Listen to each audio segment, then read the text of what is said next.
to practice this a little more, so don't get too stressed out. So what do I do with this? So this is your personal data that was downloaded. Okay. So This is just one section of it. yeah, I mean this is your This was personal. walls. Yeah, It came up different shapes. Yep. So what do I do with this now? whatever you want to do with it. I mean, you read it, delete it, print it, save it. I mean, that's totally up to you. So if I have, whoops, this is how it came up. Mm-hmm. And so I just save this to, Okay, Nathan, I need you to open go something. ahead. Yeah, we can talk more here in a minute. This next section should be a little less Labor intensive. intense as far as learning new tools, so you'll have time to go back and catch up if you're not. All right, so I need to open up policies. And then, Let's close you it know out. what, let's not even, this is the one when I tell you I'm gonna need you to open. Okay, We don't really need these open ones. Those are in the thing for them to look at. correct. Okay. Yep. Yeah, I mean, yeah. So I'll just mention that they're in there. And then Yeah, it might be we'll- nice to give everybody a good break before Google Maps to let them, Yes. because I mean, Brant, do Yeah. you have a volume? Is it reading? Okay. You know what's going on in Twitter world? A woman walked in front of a freight train while texting. it's not the first time. Dangers of social media. Yeah, you thought it was just widespread, getting your message wrong. The other part is engage correctly. Engage correctly. So you don't want this up just yet, right? You want to go back over to. No, it's mostly on my. I'll just leave that up for now.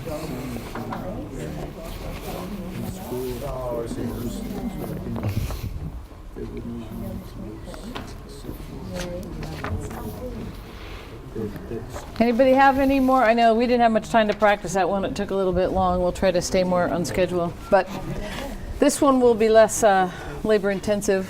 So hopefully you won't have a lot to do and go back to practicing after this. Serena, is this better? Okay. It's not coming up yet. It'll be up in a second. Okay. I need a spotlight, Mr. DeMille. Trying to get that floodlight. Shut around. You go to Staples tonight, get you lamps. If everyone held their cell phone toward me, you could probably get enough light so that it's just kind of dark. Thank you. Oh, that's good. Is that better?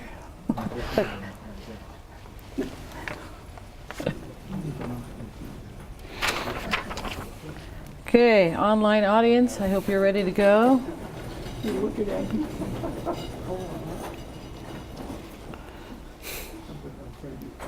Oh, and then we will have to open, this And that's out in of the folder. Yep. yeah. I'll open that up right now. just to have it ready. My computer Okay. is not liking it. We're going to get started again. The piece we're talking about now is about specific policies and procedures. I think the biggest question I get asked is, can we or can't we use it, social media? And the answer is, well, it depends. That's always the answer. Well, it depends. The policies that most of you know about or have read about, or I've heard there's a policy about this, those are usually agency policies. BLM has policies, Forest Service has policies, undoubtedly the state of Maine has policies, any other of your organizations, they have policies. And those policies are meant to address the use of your agency people building agency pages using the agency logo. That's what those policies are addressing, right? They're addressing whether you as a human being can use it, even though you're an agency employee. And there are no policies in regard to incidents. There is no such thing as an incident-specific social media policy unless it's a one agency fire, let's say. Like, let's say we had an ODF fire and only ODF people were on it. and it was on ODF land, and it was all at the Oregon Department of Forestry. Okay, maybe ODF has policies that they would then follow because it's all their employees. It's essentially an agency work that's happening. But on an interagency fire where a Type 2 or a Type 1 team comes, big interagency effort, there are none. You can ask Jennifer Jones at NIFC or any of the external affairs people at the National Fire Center, and her answer is, I dare you to find one. There are none. The answer is, there on an interagency effort, no one owns this incident. It's shared amongst the people who are responding. It isn't any one agency. And we have searched, and we have looked, and we have queried for almost 4 years now. Not found a single policy. And none of the agency people in external affairs ever can find one that says on an incident, on a wildland fire incident, or on a, for instance, say you're on an earthquake, and the earthquake is multi-agency and you have multi-responders. So on incidents, it's less of a concern. It's a concern if you're trying to establish something and you're, say, a ranger district and you want to start a ranger district Facebook page, then you're going to have and use the Forest Service logo, you're going to have a problem. It's for that reason that we designed an avatar, because our problem was we could design these pages, but how did people know that the page was official compared to just a neighborhood page that was opening up? So, you know, Nathan used the that avatar that's the official fire information. And I'd like to say that went through a great big approval process and all to get approval, but actually I had a friend who's a graphic designer. I said, make this for me, and then we shared it. And we said, here, use this. And so that's what we've been using for 4 years. Wasn't any big, and you know, people have asked me, well, what's to stop people from just copying it off your page and using it? And I said, absolutely nothing. It hasn't happened yet. I guess when it does happen, you know, we'll deal with it. We'll deal with it fire by fire, but so far it hasn't happened. I guess if I saw somebody did that, I would go have a conversation with them, but so far it hasn't been a problem. It is true that states can be different than feds about their rules and policies, so you have to check and see. I guarantee you, if you're checking with your agency will have policies. So you have to be very clear if you're looking for something on an incident that it's a different thing. And we don't, that's why specifically we use this avatar to give us an official page, but we are not using any agency logos on our social media sites. So let's talk a little bit about social media kind of policies. I'm not going to go through them right now because it would just be a lot of words, but if you go to the SMEM folder, we have put some sample policies in there that you're welcome to look at some future point. And so, you know, some of them are very good. Some of them have won awards. There's a lot in there to work with, and some are very cumbersome, and some are shorter. So, it'll give you an idea of that sort of thing. Now, I want to talk about some specific policies about use of social media on fires or other kinds of incidents, and that is, it has to do with deleting. It's kind of a controversial subject. There is a difference between federal policy and state policy when it comes to this, I have discovered. When I was in DC doing some stuff, I ended up having lunch with an attorney who deals with federal policy in regard to social media. And we were talking about how on a fire that we had how a bad poster, we'll call him, a very negative poster, was posting a lot of information. And we thought about taking it down and deleting it. He said, oh, don't even think about it. I said, but doesn't it depend on what they say? What if they say racist or defamatory or sexist, or, he said, all covered in freedom of speech. They can say any of those things they want. You built a page as a Fed, personally as a Fed, not necessarily a federal page, but it's being used on a federal incident. And he said, you do not want to delete something that you've posted on a federal website. It has, and I will say nobody's ever taken someone to court for it that I know of on a social media page, but he said the law of freedom of speech trumps your need to keep that stuff off the page. So I said, well, what do we do if somebody's, using foul language, or they're doing something horrible on the page that you really, not just saying nasty things about your response, but actually being horrible on your page. He said, here's what you do. He said, you have a policy that you have a policy that says we will delete any posts that are not germane to the conversation. You're allowed to delete those. You're not deleting them because they're sexist, racist, homophobic, whatever they are. You're deleting them because they are not germane to the conversation, and that you can do. And I thought, that was very useful. Now I know how I can take care of it, because you want to do something. You want it to be a family page. You want it to be something people can come to, but I wanted to do the right thing. I mentioned that in Oregon, and the PIOs there said their state attorney general has said very clearly, if it violates our state policy, which is no racist, no homophobic, you will remove it from a page on a state fire. Now, they have state Oregon Department of Forestry Facebook pages. So it might be slightly different than if it was an interagency page. It's something you kind of have to work around. It's like Jell-O. There's no solid one person in one agency or one person in each agency who knows exactly what will happen or what won't happen. Did you want to talk about state too? Well, we have a defined policy that we post when it comes to social media comments and whatnot. We do have, it needs to be germane to the page. That's one of our catch-alls, and we have a general kind of respect. I'll show you our policy when we get to the demonstration tool. And the key point that we make is that policy needs to be posted. It needs to be understood before you start haphazardly going off and deleting people. If you do go off and delete somebody's comment, you need to be able to justify it within the policy that's posted. And what we like to do is we like to take a screenshot of what was posted, archive that somewhere, go ahead and do the deletion, and then issue another post that says this content was deleted and here's why, and explain the reasoning as to what happened, so it doesn't look like you're just picking left and right whatever you want to delete. Okay, so depending on the incident you're on, if it's truly a large interagency incident and it's on federal land, it's the Forest Service brought you to the dance or BLM, you're going to assume it's federal policies that you're following. If you're at something that's in Maine and Maine resources are responding and Maine is managing it and it's all Maine, you better check with what Maine wants you to do. So it's a good idea, whatever state you live in, be familiar with whatever your state policies are about that. And then how do you balance those with federal policy? Like I said, it's like nail and Jell-O to a wall right now. So don't expect really concrete answers. You'll expect a lot of, I don't know, I never thought about that kind of thing. I think the most important thing to know is if once it's out, it's out. And that's an important thing to remember. So deleting it may not do you any good.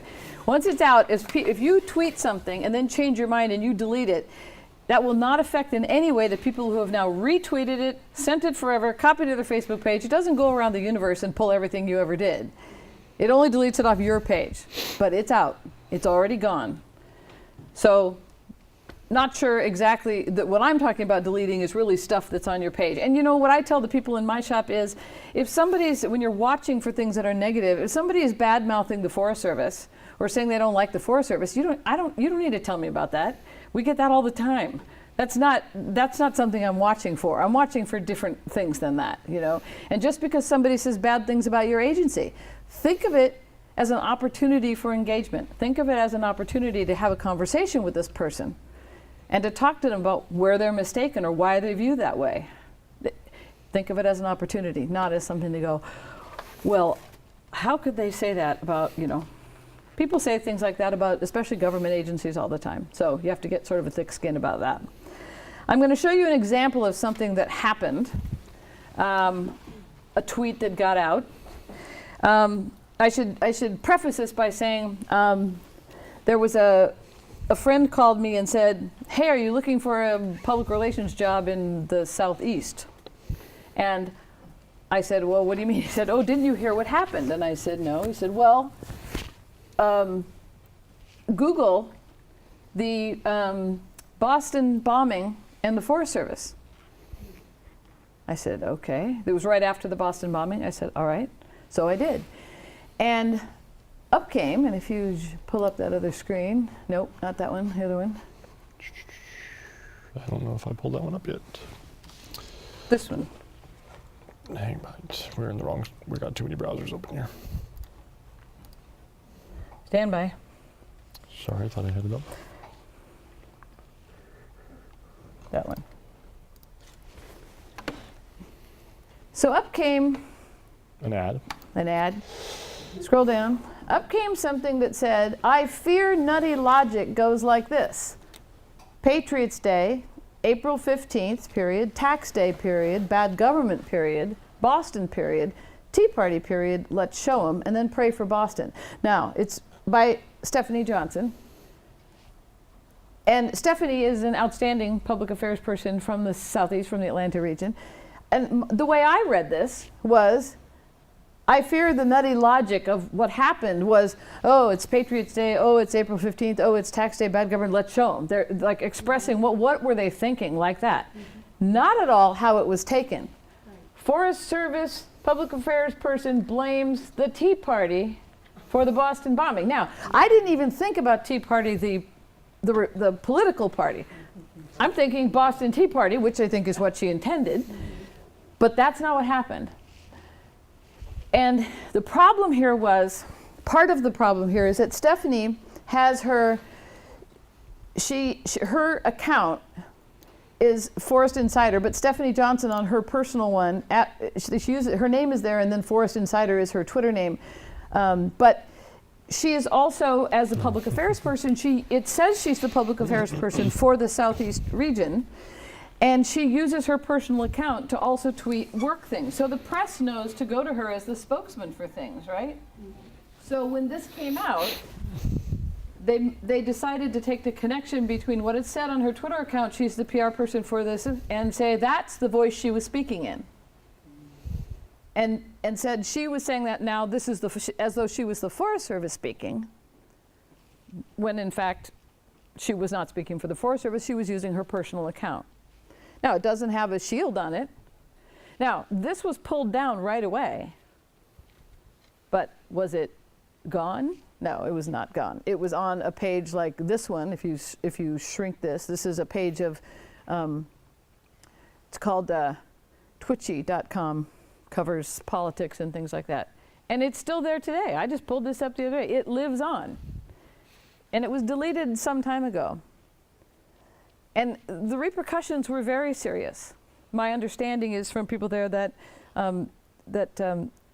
she and her kids required some escorts for a while. They got a lot of violent threats against them because you could, and her picture posted up, because her picture was on her site, and her picture got posted up in a number of places. That's what happens when you go to a tweet that's been deleted. So if you come back over here, this is the actual, what would have been the link to it. Sorry, that page does not exist. It's gone, but the people who copied it and posted on theirs, that's not gone. That's why I say once it's gone, it's never really gone. And I felt really badly for her. And you know, our actions after that, mine also said I work for the Forest Service on my Twitter account. I took that off. It still has my personal account. It said I work in fire and I do this, but I didn't combine my personal account with my job for that reason. I know a lot of people who did. So there's a lot of smooshing of things. It's okay to use your personal account. You just want to make sure your personal account doesn't imply in any way that you're speaking on someone's behalf when you have that account, when you're using that account. So be careful and keep in mind that it's never gone, especially if it's something bad. It never goes away, right? Good things, they just vanish, but the bad things don't go away. Okay, so let's talk about negative posting a little bit. And this is when I say policies, I mean you need to think about what your policy is going to be. What do you want people to do about negative posting? You do not want, here's what you do not want to do. You do not want to get into a back and forth with people online. You don't want to answer them, they answer you, you answer them. Don't do it. It's a public forum. So you need a policy. We talked about the one about deleting, but what are you going to do if somebody's a negative poster? So I was going to, you can switch over to this with the other screen. I was going to show you what happened on Berry Point, a fire that we had in Lakeview. And I captured this because I had a feeling that this would be a good teachable moment when this happened to us. And this was the first time it had happened quite this seriously. So if you scroll down, I wrote up a paper on this, and it's in your SMEM folder if you want to read the details. But if you scroll down, we had this relatively simple picture got posted of the IC speaking at morning briefing. That was it.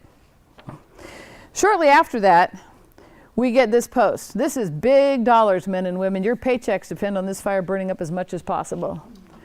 The longer we can let her burn, the bigger all of our pockets get. So let's be careful out there. Eat a good lunch. Be sure y'all take your government mandated breaks every 15 minutes, whether you need it or not. Oh, and don't forget the Hacky Sack playoffs are following directly after. Okay, just, you know.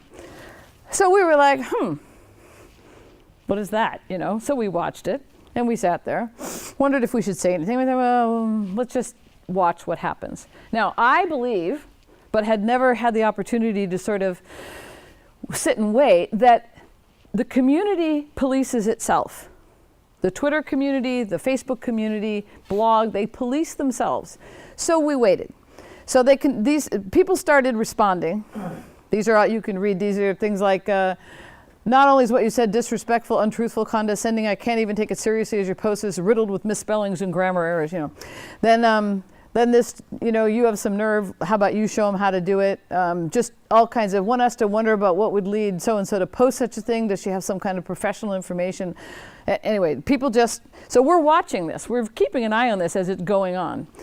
And we're going, well, should we, but what was the guy above this, if you look up, this one post where he said, do you not understand how this works? It takes time to get teams and equipment to the fire. With all the weather and different fires going in the state, crews are stretched thin. Why would people risk their lives for someone thinking that the only reason you're there is to drag it out and make as much money as you can? I'm not sure I'd want to put my life on the line for that. What was interesting about these posts was that the information these posters gave was correct, which told me, hey, they're listening, they're understanding. They were reiterating all the things we had been saying, but as I said, remember before, you don't hear much from the people who are all fine. You hear from people who aren't very happy.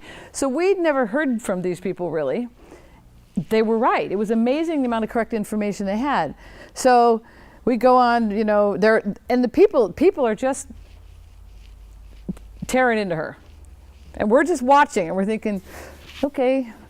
So we wait. Again, these things just kept coming up. These big long paragraphs were her comments. And I think we were going on, I don't know, 60 or 80 some odd by the time we got there. Okay, so about here, we thought maybe we should put a comment in. We didn't want people to think we were ignoring this. And we were actually getting some emails of people saying, please, or direct messages, would you do something about this? They wanted us to take some sort of action. We thought, well, maybe we won't address her. I don't like to address them directly. I prefer to, if there's a lot of talk about something that's wrong, I put better messages in our press release. Or if it's here, the next post on the Facebook page might be generically, but I don't address it directly to that person. I don't engage with them directly, I make it generic. So we thought maybe we could talk generically about how we fight fire, because she says up here, people out there are fighting this. Something about, I forget, that it was never a managed for resource benefit fire. So we drafted a statement, but then we just sat on it for a little bit. We wanted to be deliberate about how we responded, because we realized that we've been telling people, oh, don't worry, we thought we ought to be deliberate and keep track. Okay, so about 2.5 hours, this is still 9:20, this is early in the morning, 2.5 hours after the first post, we posted our policy statement. I wrote this piece that said, our post said, while we appreciate that sometimes other opinions can be difficult to hear, we create these pages so that everyone can have a voice. There are always strong opinions associated with wildland fires, and we believe that people need and want to talk to each other about what's happening. That said, we do have policies regarding abusive or threatening language, sexist, racist, or defamatory comments, and we will uphold those policies. That's all we said. We didn't address it to her. We pinned it to the top of the Facebook page and let it stay there. That meant it never dropped down like things do on Facebook. The idea was we were saying, look, we see this, we're watching this, we didn't address her directly, but you had to realize if you read all of her statements, she didn't do any of those things. She wasn't racist or hateful or defamatory or sexist. She was mad. And arguing that we're fighting fire just to make money, that is the oldest argument in the book. We hear that all the time. She was just louder and more frequent about it. Happens. So it was interesting because we got to the bottom, and I have a friend who works you can read through all of these, in the corporate PR world, and I sent her this string of things, and and I said, tell me, and if I had known I could capture these differently, I cut and paste every one of I these was things. going to say, another trick to archive is literally copy and paste, which is exactly what she Which did. is what I did because I didn't know how to do that. So once we get to the bottom, that's the end. There was another, we'll go down a little bit further. I asked a friend who was, some reflections about what I was thinking about at the time, but I asked my friend in the public relations world, keep going down a little bit, and I said, what do you think of how we did this, of what happened, of what we posted, what was said? Is there a better way we could have handled this? Because she works in a very large sort of corporate PR world. And she said, first, the very use of social media presumes that a dialogue or sharing will result. You know that there will be good and bad posts, and when there are negative posts, the best outcome is that other fans and friends will make your case or defend your perspectives and policies, and that's exactly what happened. Social media assumes transparency. If you were to have deleted it, you would have inflamed the situation by, one, enforcing what the negative poster said in her initial post and reiterated in several subsequent posts that the system was at fault and less than responsive, and by, two, encouraging her to keep posting, thereby putting you in the situation of worrying more about her posts and whether to delete them again and again than worrying about the things you're supposed to be focused on. And it would have deterred our defenders from posting all of the great information about what we were doing. I mean, we didn't post any of that. People came to our defense, the community policed itself, and they came to our defense about what we were doing. She said the only thing you might have done considered was learning a bit more about this person so you could better understand where she was coming from. And honestly, she was out of state. She wasn't even local. If she had been local, we would have done that. But she was not from the area. So it's in there for you to read if you want to. There's not, it's a very long. Can you hand the microphone over to? It's in the cool links under Berry Point. Or maybe it's not No, the cool it's links, in under the training folder. It's a separate file. Yeah, separate file Yes. under Berry Point. When we go on incidents, when we mobilize out of our home units and we arrive, we usually get some type of delegation of authority. Yes. And then that gives us power and direction to do whatever mission we have. So I can see a PIO on a regular type 2 or type 1 incident pushing information out to the media using social media platforms like we're discussing. But when incidents like this come up, do you feel that that's the team's responsibility to deal with issues on social media that are being directed at you, or is that the agency administrators? I would say it depends on whether you built the page. If that Forest Service unit happened, if this happened on Twitter and it was the Forest Service's Twitter account, that's their job to handle. Even if it's about our incident, they may ask us to get engaged, but it would be their job to say, "Could you help me with this?" If that's what they wanted. If it's some of the units have a Facebook page. Now, a couple of them have experimental Facebook pages. If it happened on their Facebook page about our incident, they would be expected to deal with it, but they might ask us to get involved, in which case we would help. If it's on our pages, we built them, it's ours. It's ours to deal with. Now, the difference is, as a good PIO, you would, at least I would think you would, if it was someone local, I would certainly let the local forest know. I would talk to the public affairs, say, do you know this person? Is there some beef I don't know about that's going on? You know, sometimes you get people who are mad about water rights or some other issue that they're carrying forward, and they're using this as a platform to engage in conversation about the other things they're mad about. So I'll ask them if that's. And that's a really good point. There are a lot of times in the local communities, there's going to be local rabble-rousers on Facebook or Twitter that the local agency is very familiar with. I know some agencies that have some people that simply they just will not respond because they have tried to respond in the past and it just doesn't go well. So with that individual, they let it go. So getting with your local PIO's agency administrator, like you say, get some heads up about those kind of individuals, that's a good thing. One thing I would say is, one of the concerns of people is, well, what if this person won't, they don't have nothing to do with your incident, but they're being really negative and they're constantly posting and filling up the page. Well, one thing to know about Facebook, if you've noticed when you've commented on something, it only shows about 3 or 4. After 3 or 4, it all goes to, you don't see it. You have to click on it to open it. So it's not like it fills up your page. After a while, there's only 3 or 4 showing.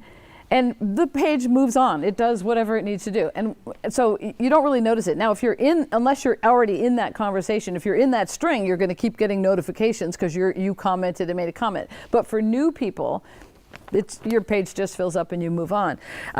Here's one opportunity in a blog. What I do if we get a really negative poster and it's not something I feel I can delete, if I have my page set to have 6 posts, to show 6, I just post 3 more, bumps them right off and over into the archive, and it's not on the front page anymore. It's still there. I didn't delete it, but they have to go looking for it.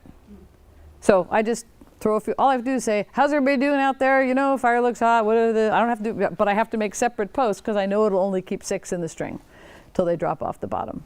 One reason to keep only a few in your string instead of having all of them show. Any other questions or online or anywhere about negative posting or, and you know, I got to say, I am not the end all and be all about policy, but I have been researching since 2010. I am an employee of the Washington office. I have access to people who can tell me those kinds of things if there is something, and I ask constantly between the National Fire Center and the Washington office, do we have a policy? Is there on the, and the answer for incidents is no. There are policies about your agency. And like I said, there is a little change possibly about if it's an all single agency fire response. That might be different. Yes, Sean. Could you? Well, this is the ongoing problem with policies, that the federal government has not come up with one because like those who are listening from Canada comes into the United States, they may have a policy. You come into New York City for an incident, the mayor owns Yes. the incident. You are not tweeting or Facebooking anything Right. without the mayor's permission. As a matter of fact, during Hurricane Sandy, he had 29 people that were watching social media. Not even the National Guard could do a news interview without the mayor's permission. The fire department can do an interview without the mayor's permission. So, with that being said, is that there's always that fear, like you showed and demonstrated, that someone negative is going to get the limelight and they're going to bring out something. The fear in New York City during Hurricane Sandy, when we went around with the media, that they were going to walk into an individual who was going to say, I was stranded, no one came and got me, I've been freezing, I haven't gotten any medication, and all this other stuff. So we have a policy in New York City. So if you come for an incident there as a NEMO team, you have to follow our policy. We don't. Absolutely. They don't care who you're working for, Right. because they view it as this is our city.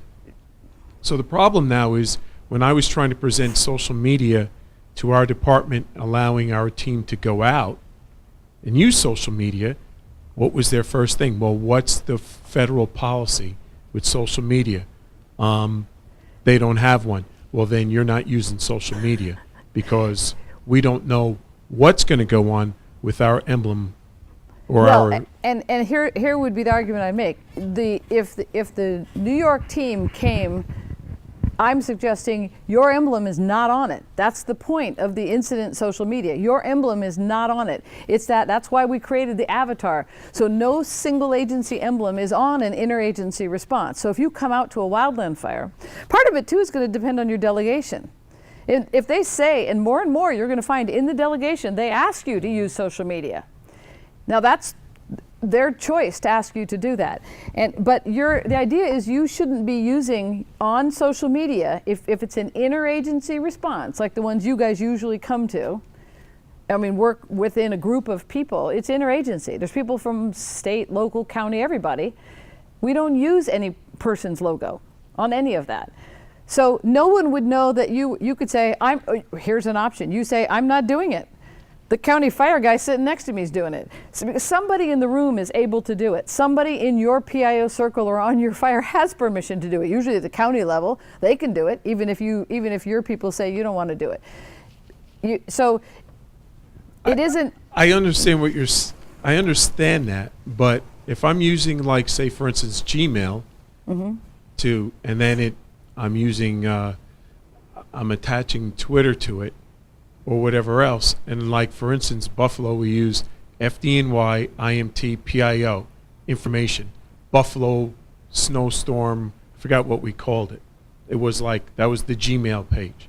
So there is So- something linked Okay, to, so I'm saying don't link it. You're linking it. What I would say is, why doesn't it just say buffalosnowstorm@gmail.com? Why does it have to say FDNY?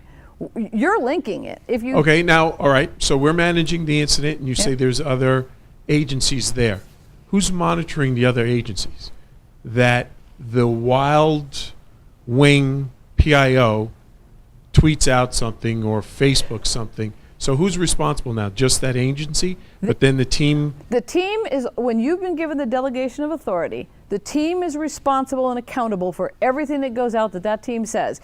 And the person who's in charge of the PIO and the wingnut PIO who goes and does whatever is me or the other lead PIO. I am responsible for all the people in my shop and everything they say. So it's my job to make sure that whoever I put in charge of tweeting, that I set clear leaders' intent and clear sideboards about who may not, and who can approve when things happen. What has to be vetted and what doesn't have to be vetted.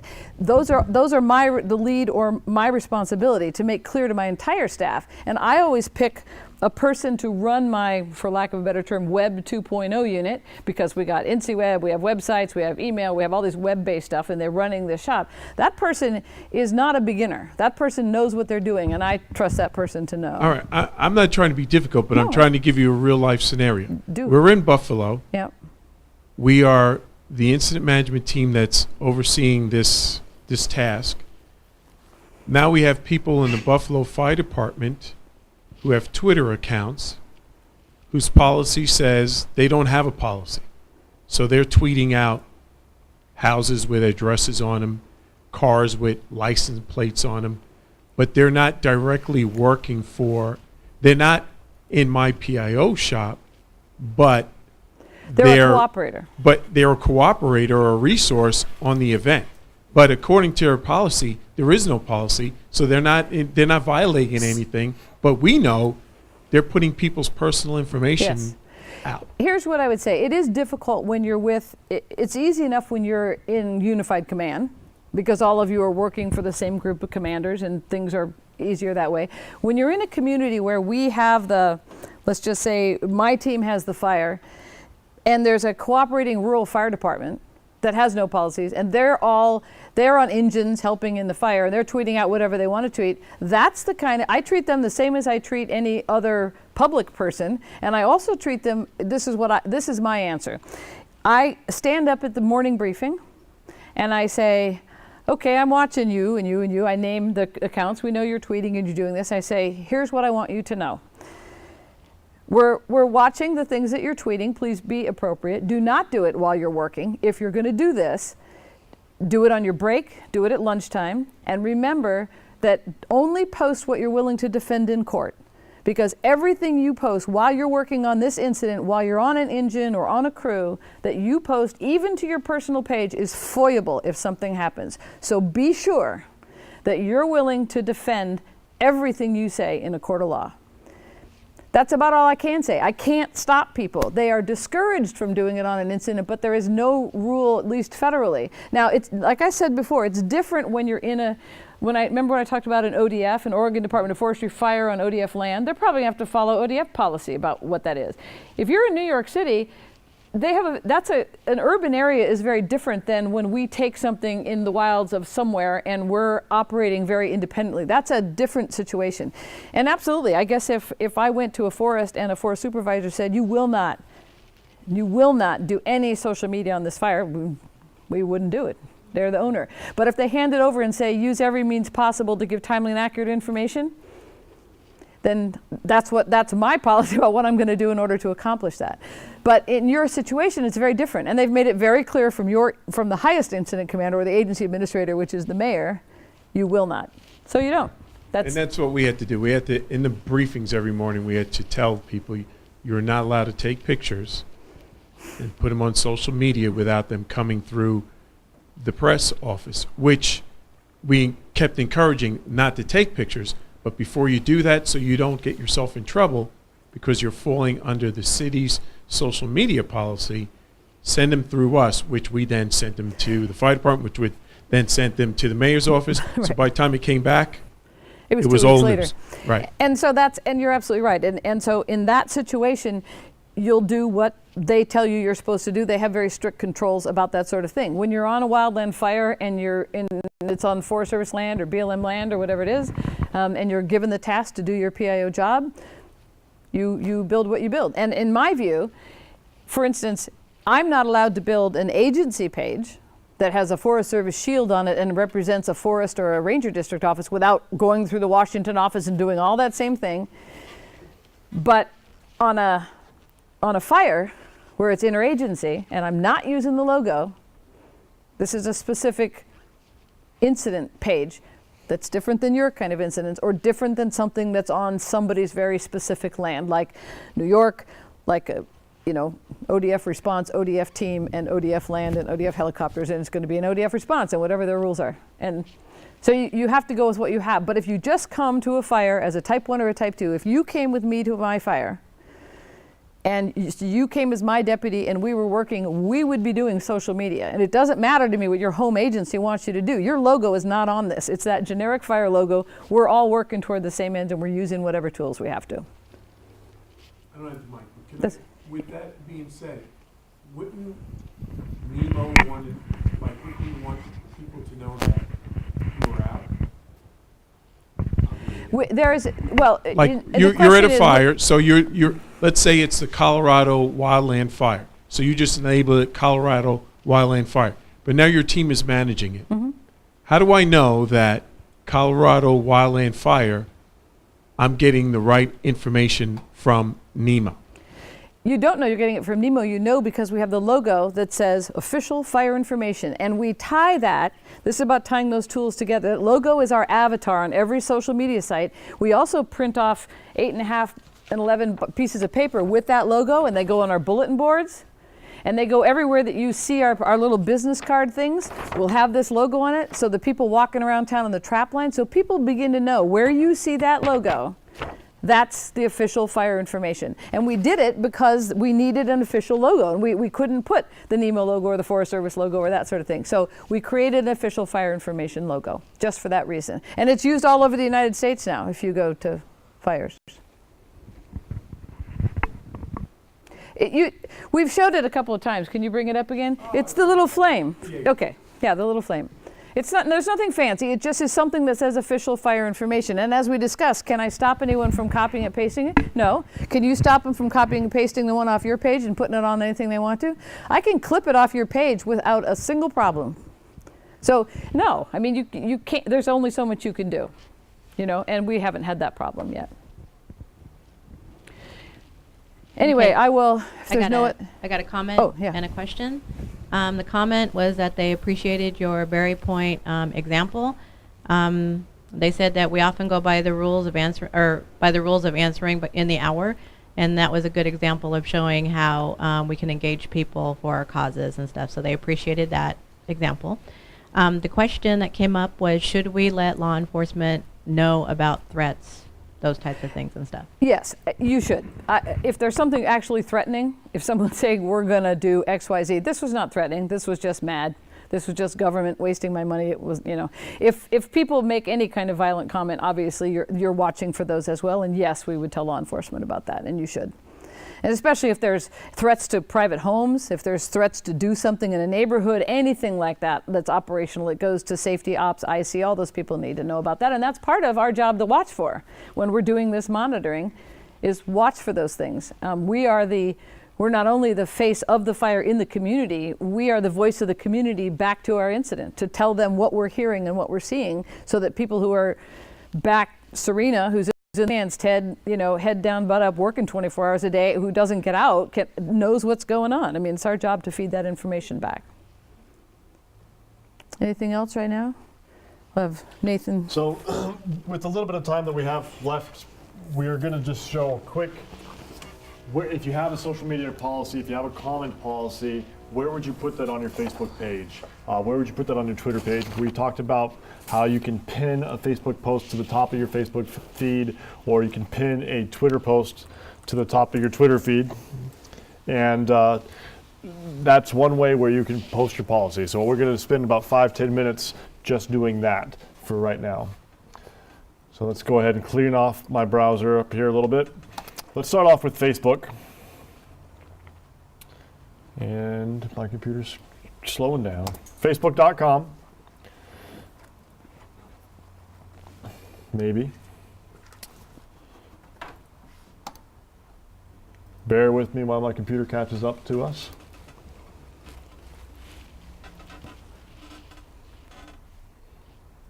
Okay, so we're still within my training page here. I'm going to go to the home here. I can put on here what's called a note. And that's what we're going to do first. I'm going to pin a note up here that has my social media policy on it. To give a frame of reference for what that looks like, let's go to the Ready Colorado page. You see how it's got notes right there? I can click on notes, and I got my policies right here. Notice, if I zoom in, we posted the policy in 2013, and we posted it again in 2014. Essentially what we did is we're trying to keep the policy up to date. Just for matters of, for demonstration, I'm going to copy this policy. And that's what we're going to use to pin a note upon our training page here. And my computer has frozen. Hang tight. Happens to all of us. Okay, so I'm back on my own page here. Not yet. I'm going to go back to my own page. Notice I don't have notes up here yet. That's because notes is what's called a special app. I need to put that app on my page. So I'm going to come over here. Let's remember where I put this. I need to find the settings. It's right over here, up here, settings. Up here on the upper right. Come on down, scroll down to on the left, you see all these options. Come on down to apps. By the way, while I'm in the settings, somebody was asking earlier about texts and emails and notifications. Between this option right here, you can set up notifications, and between your mobile unit, you can set up notifications, and that is where you can start figuring out how to deal with text to your phone, etc. Back to apps. Here's the app. I'm going to add notes right here. All I got to do is hit app, and it goes away. Well, what happened to it? Okay, let's go back up into my home page. Make it so I'm on my own screen. Get that more has got a little triangle down there. And now I can say manage my tabs, and if I did this right, I should be able to, that's right there. Go back, it was already there. Under manage tabs, you see I got notes right here. I'm gonna move this up. Why don't I move it right up to here? Which means that on the left-hand side here, it's gonna show my about, it's gonna show photos, and then it's gonna show my notes. Let's see if it does that. See, got about, photos, and notes. Okay, now I'm going to click on that notes. Obviously, I haven't written any notes yet. So I need to write a note. I'm going to write the note, click on write a note. I'm going to give it a title here, and I'm going to say comment policy. And then I'm going to paste in the policy that was approved. And I'm just going to, apparently I did not copy actually the policy, I just copied the front paragraph up here. I'm just going to change that to say sample policy. Actually, you know what, I'm going to do one better. I'm going to come over here to our cool links. I'm going to go on here to the dhs.gov comment policy. Wow, I'm going to need to restart my computer during the next break. Okay. And dhs.gov/comment policy, they have a nice little policy. I'm going to load that up here. I'm going to copy that over because just so that you can see this policy. You can see it's fairly extensive. I'm just going to go ahead and, for the sake of argument, copy this portion over. Go back up to the note I've been creating. We reserve the discretion to hide, delete, or not allow comments that contain yada, yada, yada. You can read that when you have time. You can make it pretty if you want. You can add a photo if you want. We don't really care about that stuff right now. Just going to publish it. My note was published. Look at my notes. Let's go back to my home screen. Under notes. Now it's right here. Why would you use a note as opposed to just publishing another post. When you publish posts on your timeline, over time, it's going to go down, down, down, down, down, down, down. Something else is going to replace it. This note is always up here, up at the top. You can write more notes. You can have more notes up there if you want. But that note stays up there at the top. Now notice, it also showed up here as a post because it's kind of duplicating here. What I can do now on a post, I'm just going to zoom in so you can see this. You see this little arrow down here? I can pin this to the top of my page. And in fact, you don't have to, this doesn't apply just to notes, it applies to any post. Now I have this little banner up here, it's pinned. So if I type in another post here,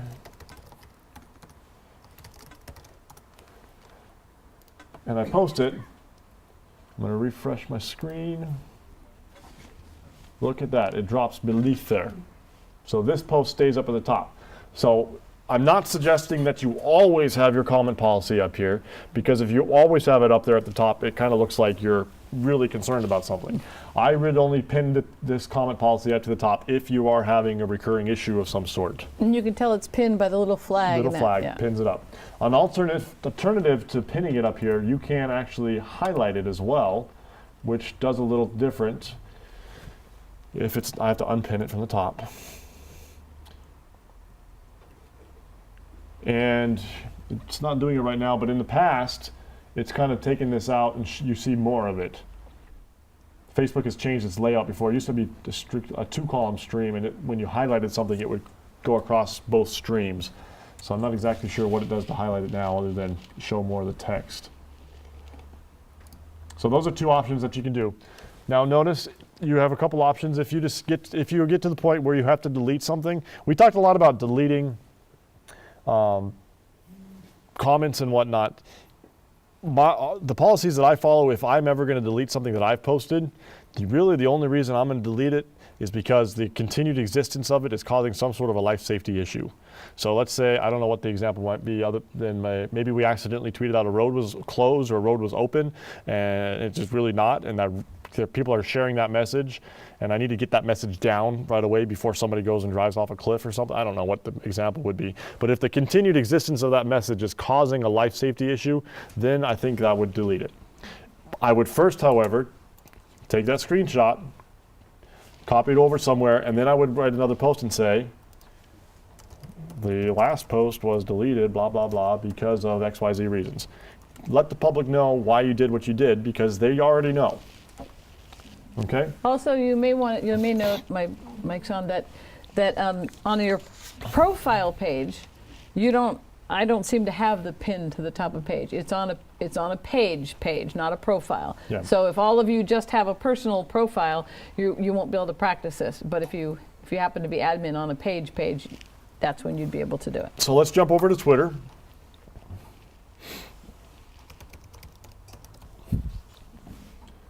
Bear with me on my computer. It's having a hard time keeping up with my brain.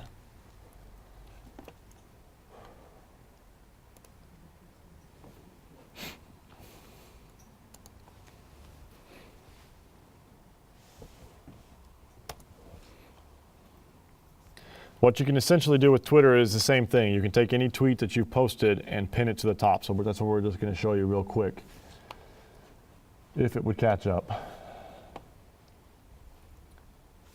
And I'm thinking that perhaps it's not going to. So really all I wanted to show you was how to pin a Facebook page post to the top of your page, how to create a note for your policy, and then how to take a Twitter tweet and pin it to the top of your page. I'm not going to be able to show it right now. I think I need to restart my computer. But all you have to do is find that tweet. You go to that little spot where it says ... for more options. Click on that little piece and then hit pin to the top of your page. Now, it has to be your tweet. It can't be a tweet somebody else issued. It can't be a tweet that you retweeted from somebody else. It has to belong to you. So keep that in mind and you'll be good to go. It just loaded. Let me see if I can demonstrate it real quick. So I got to again find my tweets. Hey, look at that. We never disconnected Facebook. So I'm still getting stuff spit over. That's a good learning lesson for everybody, because many people have forgotten that they've made that connection, and they don't have a clue that they're sending stuff from Facebook to Twitter. So I set it up during the last training session. I forgot to turn it off, and now I'm getting content spitting over from Facebook that I did not mean to send over there. Keep that in mind. So let's say I want to pin this to the top. I hit this dot, dot, dot down in here at the bottom. And this is also a good time for those of you who are virtual. The last session, we were asking you to send me an email with a tweet, and you were supposed to come into here to dot, dot, dot to send an email. We've discovered that for some reason, about 50% of the people in the room had an option here to email the tweet, and 50% did not have that option. We haven't been able to figure out what the difference is. So if you know what that difference is, or if there's a setting, let us know. For the pinning on the top, you'd simply come in here and say pin to your profile page. This will replace any previously pinned tweet. Sure. Okay, pin.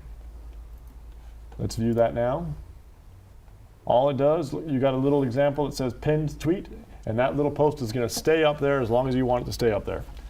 If you came and put a different tweet in and said you wanted to pin that tweet, it's going to replace the previous one, obviously. Or you could just simply come in here and say that you want to unpin from your profile page. And that's a really good way, like we talked about with other things, if there's something you really want people to pay attention to, like maybe you're going to have a public meeting tonight and you really want people to come and you don't want it to bounce down your page, pin to the top so it stays up there on Twitter or the other one. I was going to answer a quick question that came online. It's we kind of answered this, I think, yesterday, but just to cover it, do we prefer WordPress or Blogger? And I said yesterday I prefer Blogger. My reason for preferring Blogger is that it's a Google product, and it fits in well, and I have these sort of, they feed each other. All the other Google products that we have feed into Blogger. It has the secret email, which if you didn't listen yesterday, if we weren't here yesterday to hear that, we'll be redoing the video from yesterday so that video will not have the glitches it had yesterday. But there is a secret email that allows you to post from just by sending an email to the blog, and also it allows for an iframe map. And after we take a break, we're going to go into how it is that we make those iframe maps. And those maps will only go into Blogger. They won't go into WordPress, which doesn't allow an iframe map. So, all right. So for this practice and exercise, what I want you to do, I didn't demonstrate this, and I'm not going to try because I need to restart my computer, but I want you to try to edit one of your Facebook posts. You should be able to do this for some of the posts that you've issued on your page. You go up to that upper right-hand side of your post. There should be a little triangle, and you should be able to edit that post. Note that there are going to be some posts that you can't edit, and that's going to be because of the type of post that they are. Pictures, for instance, you probably can't edit that post. But if it's a native post that deals with text, you should be able to edit that post. I want you to try pinning something both to the top of your Facebook page and to your Twitter page.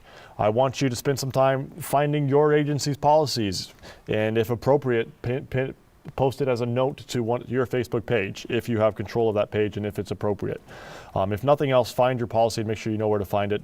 Lastly, if you want to try it, any of those blog posts that you published yesterday or today, you should be able to go back into that and edit it. So practice doing that. Practice editing a blog post if you have some time to do that. With that, we're going to go ahead and end our session on policies. And we're going to pick it back up again on our final session for the day, which is going to be on Google Maps, Google Crisis Maps. And that will start promptly at 3:15 Eastern Time. And if you have issues while you're practicing online, please email those questions to nemoteams@gmail.com. Ask your questions on the Ustream account, and or tweet your experience and your questions to SMEM Training 15 on Twitter. We'll be back again right at 3:15 Eastern Time. We'll see you back then.